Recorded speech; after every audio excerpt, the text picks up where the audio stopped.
Hi, I'm E.D. Lewis and welcome back to my channel, and we're back with an all-new review. I wonder what I'm reviewing today. This is a little uncomfortable, so we're going to make this review as short as possible.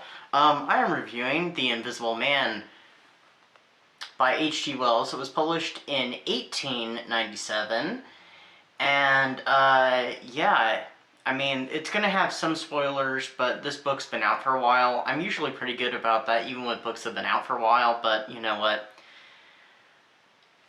I mean, everybody knows the Invisible Man is someone who's invisible, so that's not really a spoiler. So, I mean, it's in the title. So, what is this book about? It's about an albino scientist named Griffin who starts, some interesting little experiments with curving of light and develops a formula to turn himself invisible. And the novel starts out as he's going into this inn in Ipping, and some mysterious happenings start going on, and the people of the inn start becoming very suspicious of him. So, yeah, and this leads to the big reveal. So then, shortly after, he goes on a little bit of a reign of terror. And, yeah, that's all I can tell you about this book without giving too much away. But there are some interesting characters, and this was a reread for me, actually. I actually was rereading this in January, shortly before my little accident that, I had a while back.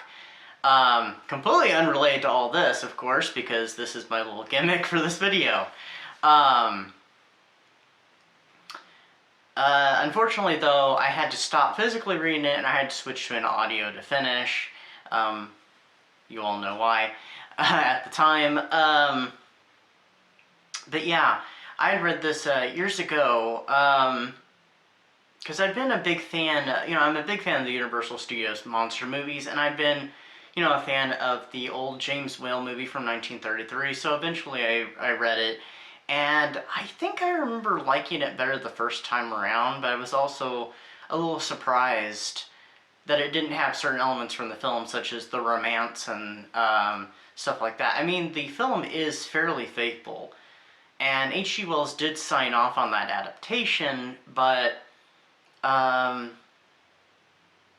yeah, it does create some things that are not in the book, and the book does have some humorous moments that the movie does completely different, but it's still a really good movie. I highly recommend it. But there have also been other more modern adaptations and reimaginings, such as the 2000 film Hollow Man with Kevin Bacon, and the more recent 2020 film The Invisible Man, which was done by Universal Studios and was quite good. It has next to nothing to do with the original novel except for the invisibility and the reign of terror, but, and a character named Griffin. But rather than that, it's a very good movie. It just, the plot has nothing to do with the original novel, though, but it's still quite good. So what did I rate this book? On Goodreads, I originally had rated it as 4 stars. I'd still go with that, or even maybe 3.5 stars. It's still quite good, and quite an interesting little tale. Definitely kind of some sci-fi horror, kind of light on the horror though, but still I would consider horror, especially, with this invisible person terrorizing a village, and then going after, a tramp who he basically, forces into helping him. A little bit of a spoiler there. The character of Marvel. And then his interactions with the character of Kemp. So, yeah, I would consider this kind of horror, though also very science fiction. Anyway, that's my review. I wanted to keep it fairly short because this is actually kind of uncomfortable. I didn't have quite enough gauze, and I'm sure I'm going to do something with the lighting, but, yeah, so, you can, if I were to dip my head forward, you'd be able to see my hair because I couldn't finish it all, so.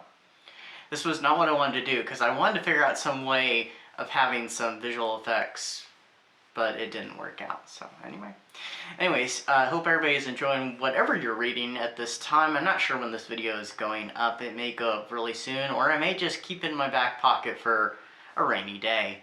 Anyway, stay safe, stay spooky, and until next time, bye-bye.